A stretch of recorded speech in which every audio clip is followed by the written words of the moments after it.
Disney news, updates, and information with my best friend, Sarah.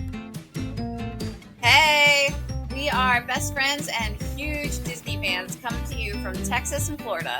Each week, we hope to bring a smile to your face and give you more Disney facts and recommendations than you will ever possibly know what to do with. But let's start off with a very important Disney fact. The mouse started it.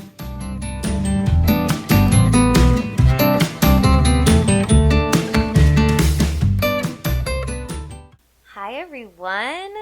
Welcome back to a very exciting episode where last week we talked to you about how we had this awesome Disney trip coming up and we were super, super excited. We recorded that before we went, and now you are going to hear all about how the trip went and all the details and what we think. We just want to give you some insight, not only about visiting the parks and doing Disney during a pandemic, but just new updates, new things that we saw, and different insights we gained from yet another amazing trip to Disney World. Yes, and first fun fact, it was awesome. It was. Oh my God. It was so much fun. Great trip. We were planning on recording at the parks and doing at the room. In the room between going to the Yes. parks and in little gaps and stuff. We were way too excited. We did so much. We're so exhausted, but it was so much fun. Oh, so much fun. Yeah, I mean, by the time we got back to the room, most nights we were like, let's just watch a Disney movie. We're tired, which is totally fine.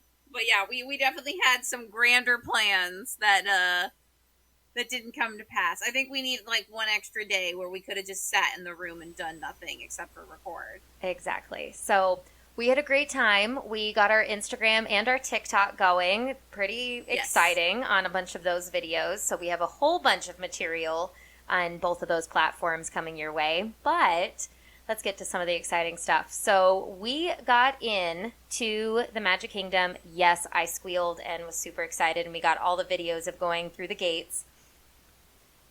But we got into the Magic Kingdom and checked in very easily to the Polynesian.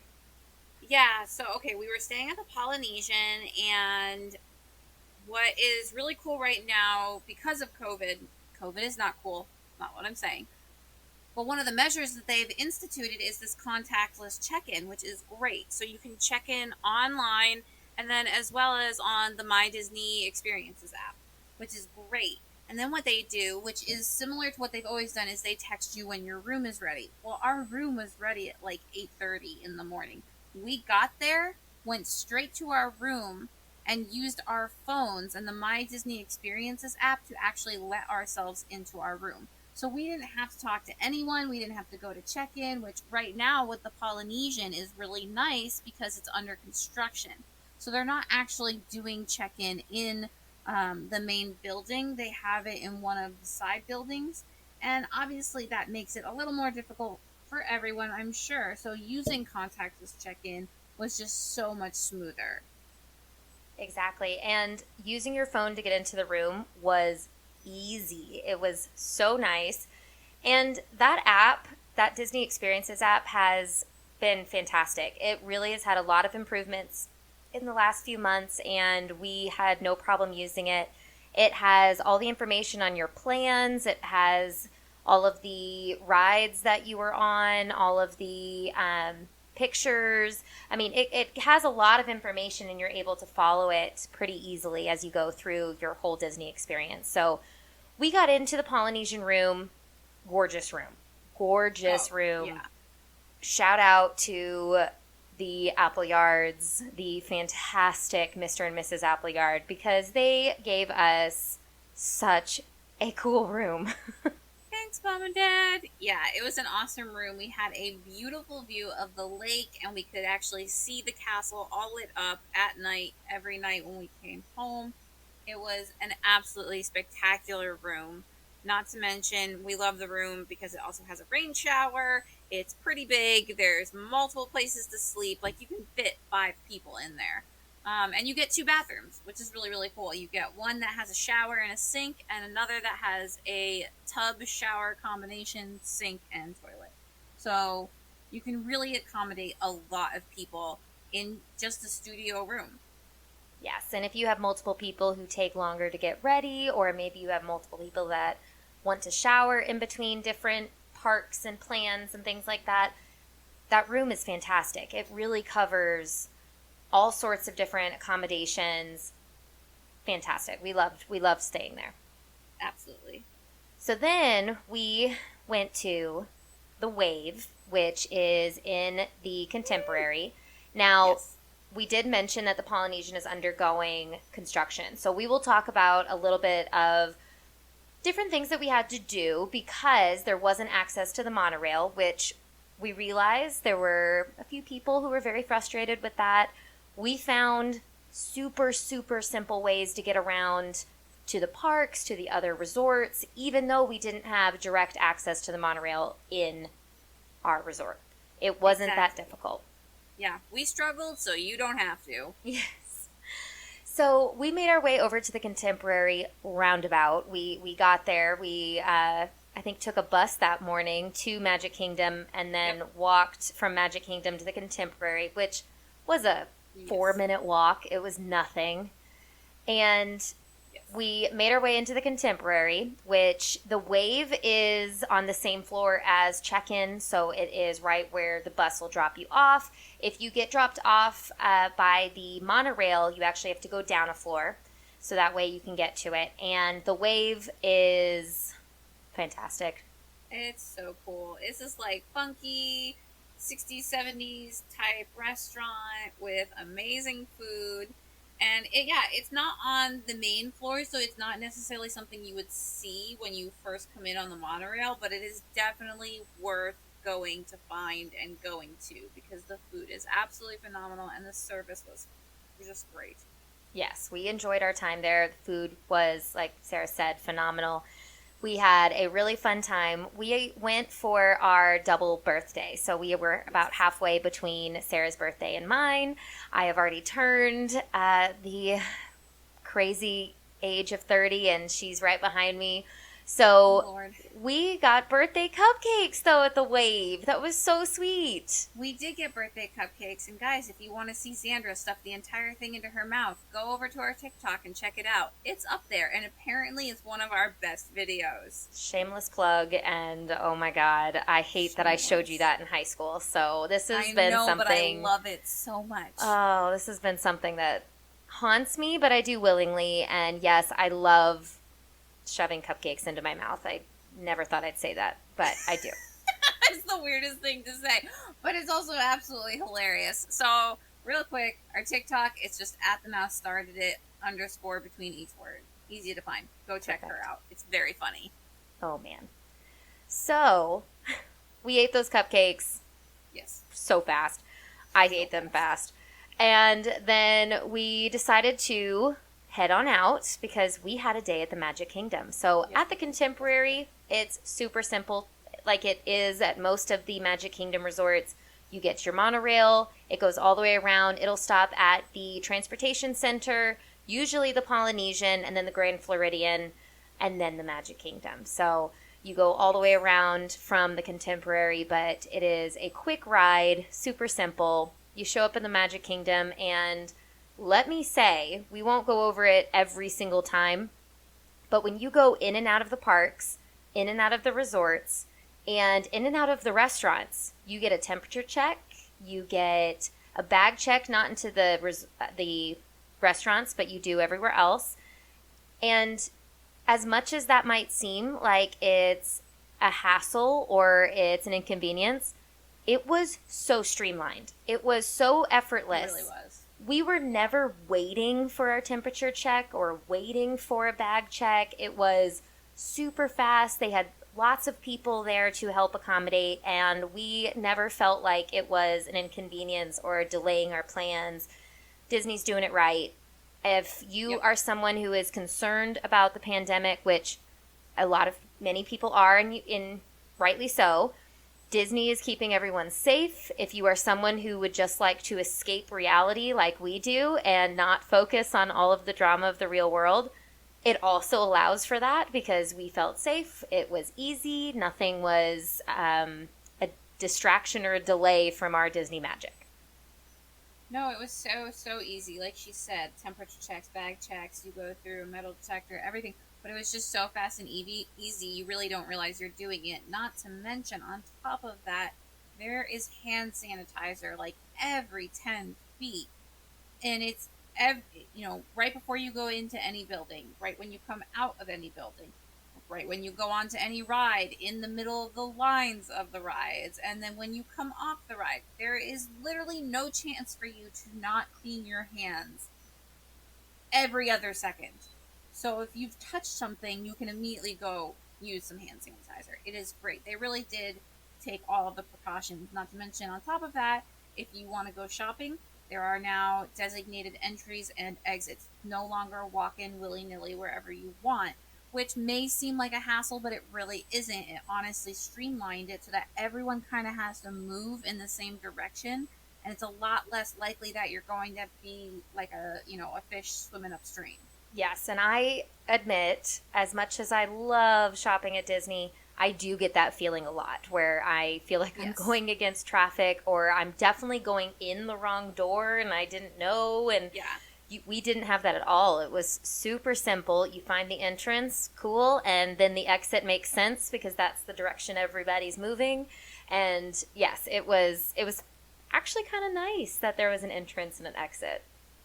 It was. Now, one thing to note that we did not realize when we started out the day, Disney used to do this thing where when you purchased something, you could send it back to your room instead of carrying it around for the rest of the day with you.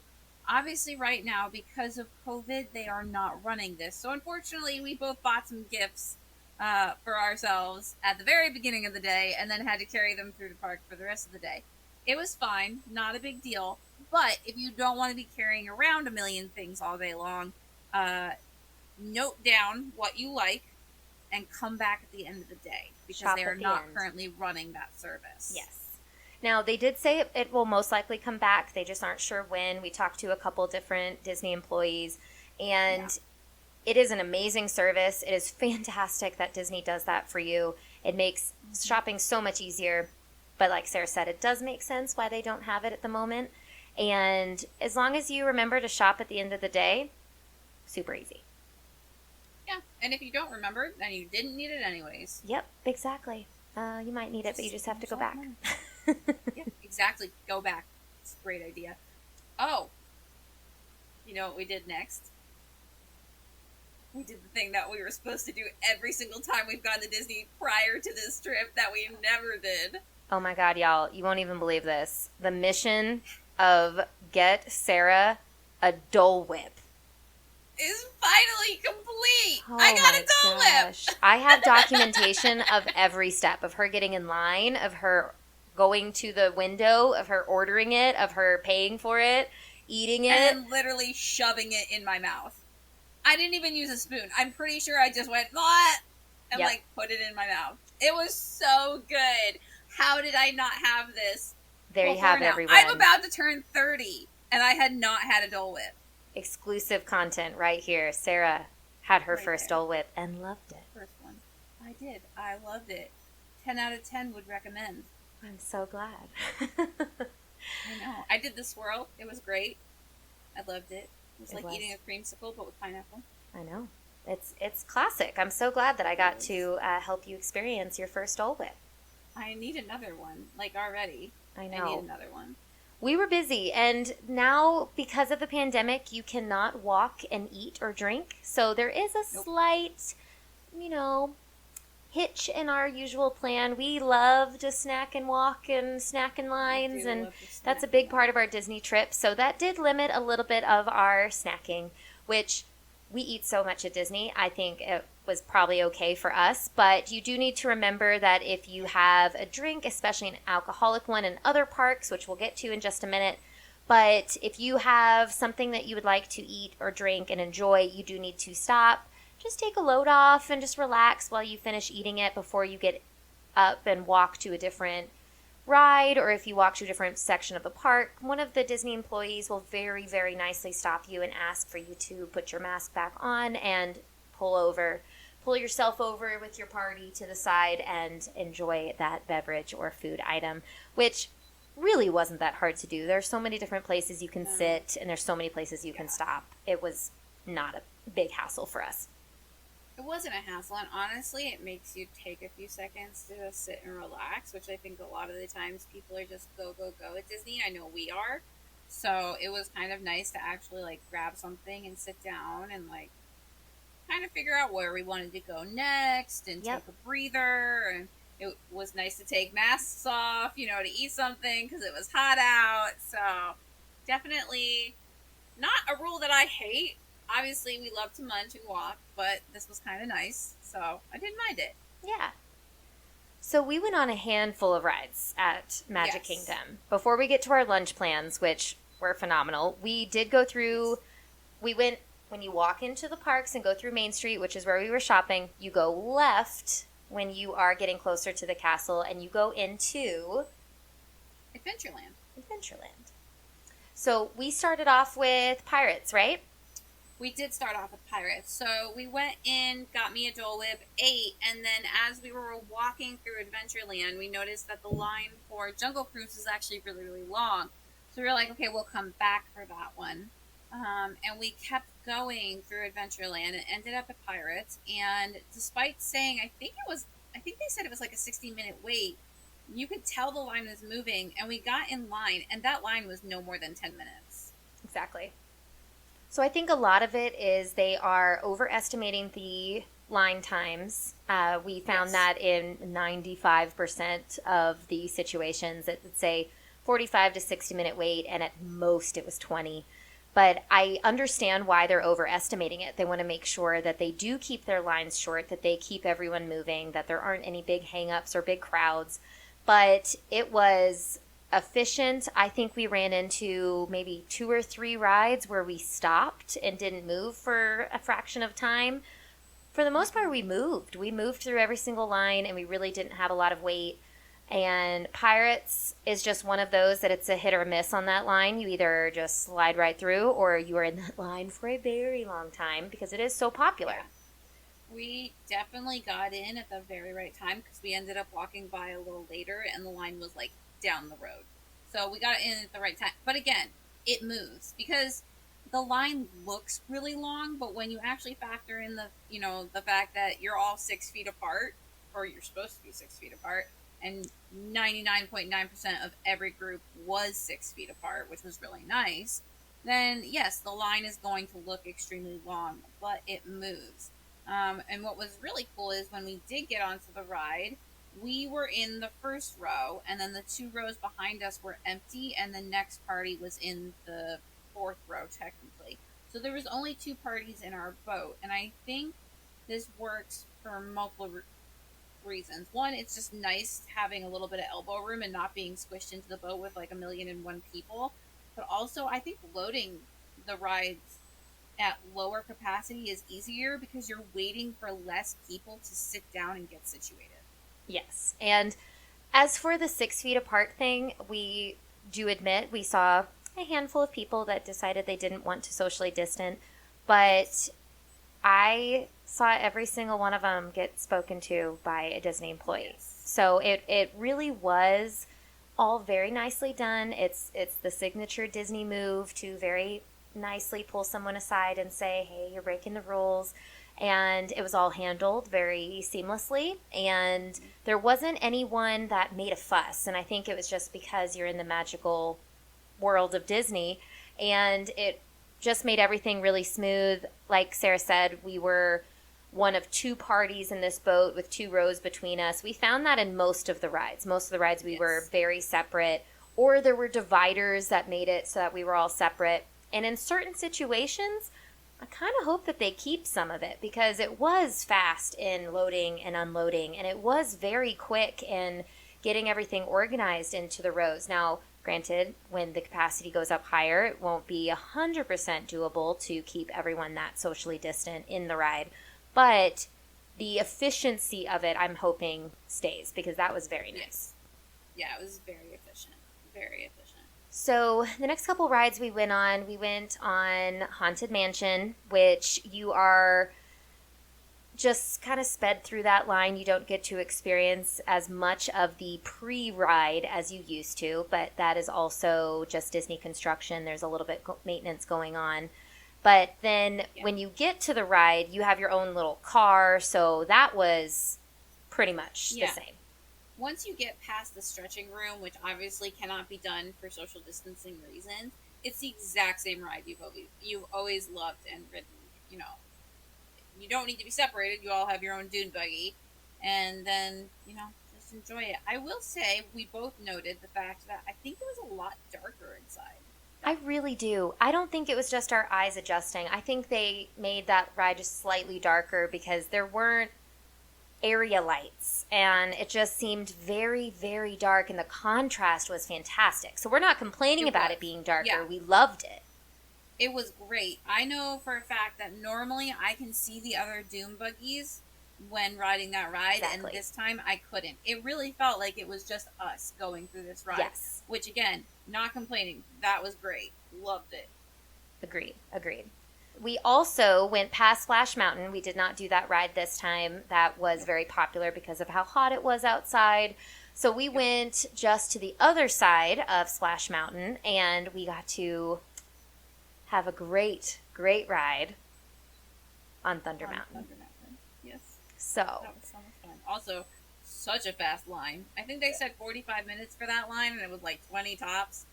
We booked it through that line. That line, really we were outside, so if you don't know that line, it's very complicated to explain, but you walk up to it, you're outside weaving, and then you go to the left and you weave, and then you go around to the right and you weave, and then you go downstairs, and then you get on. We didn't stop. No. We started outside of Thunder Mountain in the line. We did. The line started over by Splash Mountain. We yes. still got on that ride in less than 20 minutes. Agreed. I think, honestly, the 20-minute wait was because it took us 20 minutes to walk through the line at a steady pace. We really didn't hesitate in that ride. They were making it super efficient getting on and off the ride, and I'm really hoping this efficiency stays because it was refreshing. It was so nice. So nice. Not to mention, another little, procedure they've got is that in a lot of the lines now where you are winding and you can't necessarily be 6 feet apart when you wind past the other side of the line, they've got metal barriers that go up between you, so it might be a little bit tighter of a squeeze, but you will now have a barrier between these lines, so you don't have to keep people out of both sides of the line. And side note, we actually really liked the dividers and the socially distancing, not necessarily just because of the pandemic, but you can have a private conversation. You can talk to your party and you don't feel like you are just smushed into a tiny space. I mean, that's any amusement park anywhere. The lines are the worst part. Oh, yeah. I didn't mind having our own little area and your party could all stay together. You didn't have to socially distance from your party. Yep. And I liked it. I really liked not having a party breathing down our necks. Oh, it was so nice not having to deal with people either not moving in front of us or pushing up behind us or people not paying attention to their kids and letting them run into your legs. Yeah. I have no issue with kids. I love kids. We know that. I know you love kids. I love kids.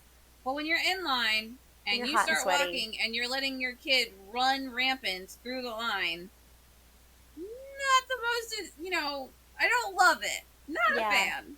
I agree. Which you don't see as much of that at Disney as you do in other parks, other amusement parks, but it still exists. It still happens. There's always that one. This was really nice that it was so separate. And kids that wanted to run around just a little bit, they had 6 feet in front of their parents and 6 feet behind their parents to kind of move. They didn't have to sit in one tiny little spot. So we liked it. And it was just so much more apparent on Thunder Mountain, I think. That was one of the ones that it was so obvious that this socially distancing thing is actually really, really nice. It's so nice, yeah. I think that was the end of our Adventureland. We also ended up doing the Jungle Cruise.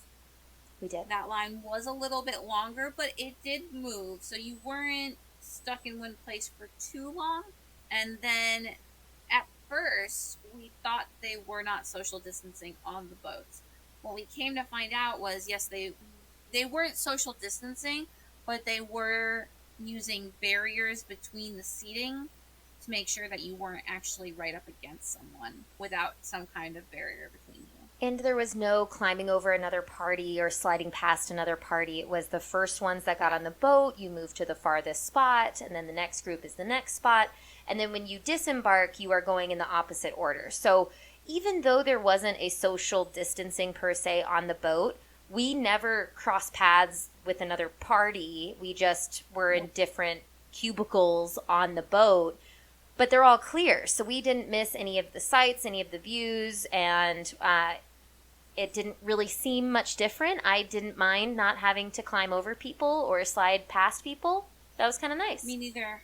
I also didn't mind not having people in that middle section because, then your legs are kind of brushing up with each other and you're all on top of each other. So that was kind of nice. Really I was okay with that too.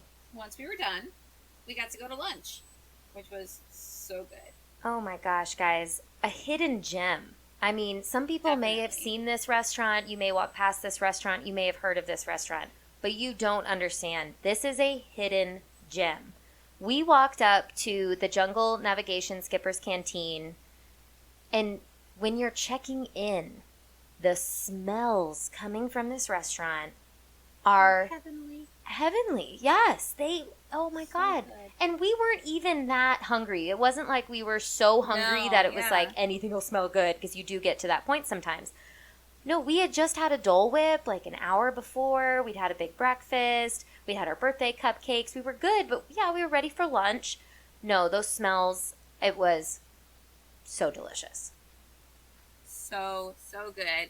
And obviously, if you couldn't tell from the title, this restaurant is based around the Jungle Cruise. So, of course, from moment one, there were puns. Just puns galore. All of the servers. It was a lot of fun, though. The hosts bringing you to the table. It was just a great little environment. Very casual, so you are welcome to walk in straight from the park and be sweaty, get some water, get refreshed, and then just have delicious food. We did mostly just a whole bunch of apps to share, and we looked at other people's meals. I mean, it looked fantastic. It tasted fantastic. 100% great lunch. Yeah, it was so good. So they have their normal menu, and then they tend to have some specials, and that was what we ended up ordering off of, was the appetizer specials, and they were just so tasty. I think that cheesy bread was my favorite. Oh, that was magical. I don't really understand how it was made, and I'm a cooker and a baker, and It was not real. It was not real. It was so cheesy, garlicky bread, fantastical. It was so good. Yeah, I want more of it right now. We just keep talking about food, so good. Oh my gosh. We need to get off food. We need to move on. Okay, but yes, 2 thumbs up going to Skipper's Canteen. Phenomenal. So after that, we headed obviously back through Frontierland and into Fantasyland. And of course, not shocking whatsoever, but It's a Small World was like an hour wait or an hour and a half wait. And yes, this is one of the few rides where that wait is actually that wait. It usually is, yes. We did not go on it. We considered it for a second and then decided we did not want to wait in that line. I think between the two of us, we've probably done that ride so many times. A million times. So we did opt out, but it's not because we haven't done the ride and we didn't want to wait for it. I could probably quote the entire ride as we went on it, so I'm okay with skipping it. My family hates that ride because of how many times I made them go on it as a child. So we walked by, but we were very excited to see it and that people were still going to it and it was popular. And we went to, what next? We went into the newer sections of Fantasyland and ended up on Ariel's ride. I don't know what it's called. I know it's Ariel's Grotto, but I don't remember what the ride is called. Maybe it's just a fun little ride that takes you through the story of the Little Mermaid. And it's adorable. It's really cute, and it was kind of a nice ride to go on because you get to sit and just casually, slowly ride through it. We've done it every time we go, and it was a very quick, efficient line, so it was fun. It was a fun one to do.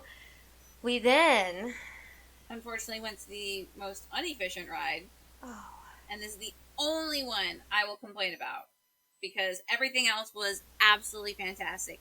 Don't know what happened with this ride. Don't know if it was technical difficulties. Don't know if it was people being difficult.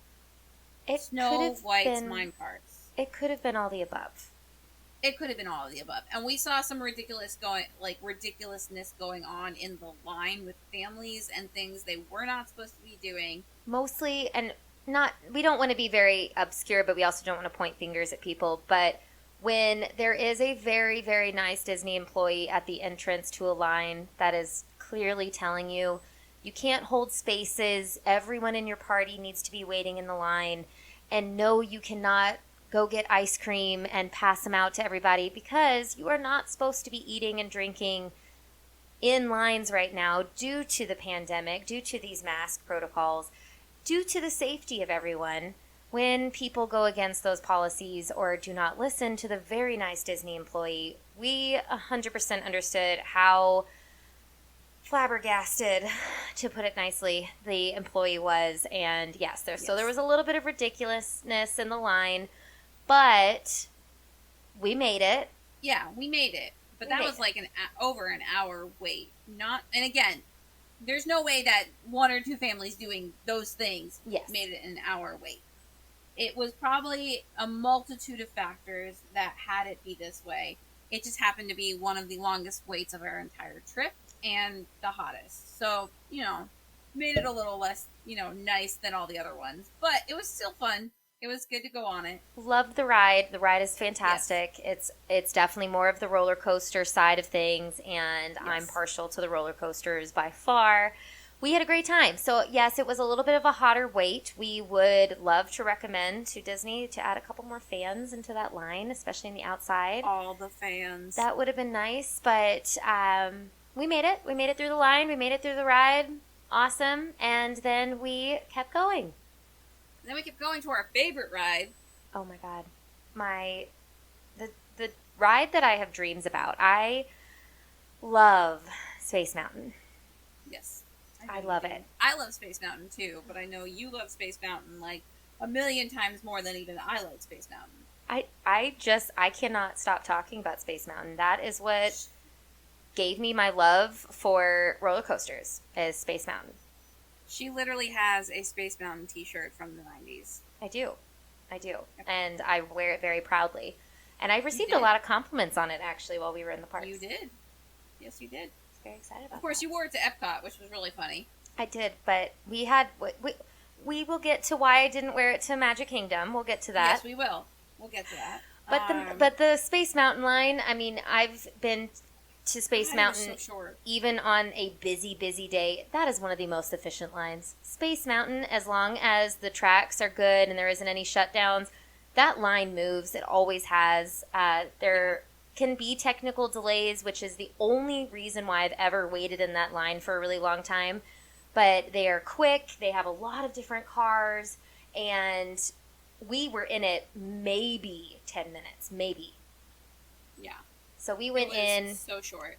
Hands down, best ride. I could have ridden that 1,000 times, but we were exhausted. It was at the end of the day, and we were so tired. So tired. So yeah, we rode that and then walked out, took a nice little look at the castle for a few minutes because, you gotta look at the castle. It's the best part. And then headed back to the Polynesian via the bus system. Yeah. And hung out at our room for a little while. I needed to clean up a bit and get ready because we had dinner plans that night at Ale and Compass, and both of us wanted to relax for a little while, so we ended up going back and watching. That was when we watched 101 Dalmatians. I believe so. Yeah. Yeah. So the first night we watched 101 Dalmatians. For whatever reason, we did a total 90s throwback this trip and did a lot of the 90s movies. We ended up watching 101 Dalmatians, and then my brother and his roommate Wendy came by and said hello before we ended up heading out for Ale and Compass for dinner. And Ale and Compass is at the Yacht Club. Yes. And beautiful area, beautiful restaurant, beautiful resort. We absolutely loved the environment. We received a huge table for the two of us. That was one thing that made us laugh. Could have sat 8 people. It easily could have done 8 to 10 people. I mean, it was a huge table, but we were very socially distanced. Yes. Oh, we were perfectly socially distanced. We were socially distanced from each other. We were a little bit, but it's okay. We had a great time. Oh, we did have a great time. It was a lot of fun. We ended up having a phenomenal dinner. I mean, we ate more than we could possibly hold. The drinks, the truffle fries that we talked about going into the trip. Truffle fries have a magic ingredient. I don't know what it is, but it was so good, and it made just... It was pixie dust. Oh, yes, easily. And we ate so many of them. We devoured most of them. We did bring some home, and my brother said thank you for lunch because he absolutely loved having them because he was super jealous that we got to go and he didn't. He's often really jealous that we get to go places at Disney because for whatever reason, we get great reservations when we go to Disney. Somehow we just end up being online at the right time to get reservations at places that tend not to have availability.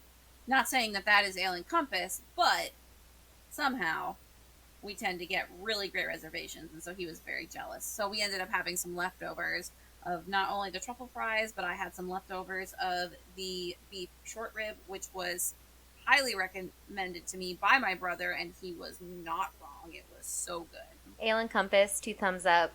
Worth it. Big thumbs up. That was a great recommendation from your brother. That was a new one to us, and definitely one that we will return to. It was delicious. Oh, for sure. The only other thing I wanted to mention about Ale & Compass, though, their lounge was super cute. It was thought so cute. It was classy. And I don't want you to think when I say super cute that I'm like, oh my God, it was Mickey everywhere. Because that can also be what I am talking about. I understand that. No, classy. It was black and white, and it was just clean and just old school looking. It was really, really fun to sit and have a drink in. Yeah, it was great. It was very classy, just laid back. Really nice to just grab that first drink in and then wait for your table and head into the restaurant when you're done. Yes, so highly recommend that. And then that wrapped up our day 1. I know that seems like a crazy amount of stuff, but we do a crazy amount of stuff in each day. So all in all, not including the restaurants, because the restaurants are just a whole nother experience for us. Sarah, what would be your top pro for Magic Kingdom? Like a pro-con list. What is your top pro of our experience? Okay, so Dole Whip aside. Yes. Because that thing totally takes top spot. But just the wait times for the lines, I have never experienced such short wait times, and I adored not having to stand in crappy lines. So getting onto the rides, definitely 100% the best thing about going to Disney during the pandemic. Fantastic. My pro would definitely be the one-way traffic in the shops, in the shopping. Ooh, yes. Because it really is a thing for me. I don't like being trapped like a sardine, and me neither. I really liked the entrance and exits of the shopping areas because I loved that efficiency. It was very efficient. It was really nice. And then I think we both agree our only con for Magic Kingdom was the line for Snow White. I really didn't want it to be a con, but that one was a very hot and long line. It was very hot. It was very long. It could very well have been a fluke of the day. So don't take this with a grain of salt. Don't skip it necessarily, but be aware that there is the possibility that one ride you will be in a very long line. Yes. So just an FYI. Yes. Magic Kingdom, though, 10 out of 10. Always so great. One of our favorite places. Definitely one of the best places. Thank you so much for listening to the Mouse Started It podcast. We're going to get you all set on all of these things in the upcoming year, and we're very excited to bring it to you. We appreciate your support. You can actually listen to our podcast on Google Podcast, Apple Podcast, Spotify, Stitcher, and Amazon Music. Please make sure to spread the word and share all of our Disney news with your friends. You can also join our newsletter or email us with questions, comments, suggestions, or your own Disney fun facts at themouseStartedIt, all one word, @gmail.com. And don't forget to follow us on Instagram. The Mouse started it, _ between each word, for our podcast updates, as well as What to Watch Wednesdays. Like we said, we are going to give you Wednesday morning updates of what to watch, and Fun Fact Fridays, which have already been underway. See you real soon.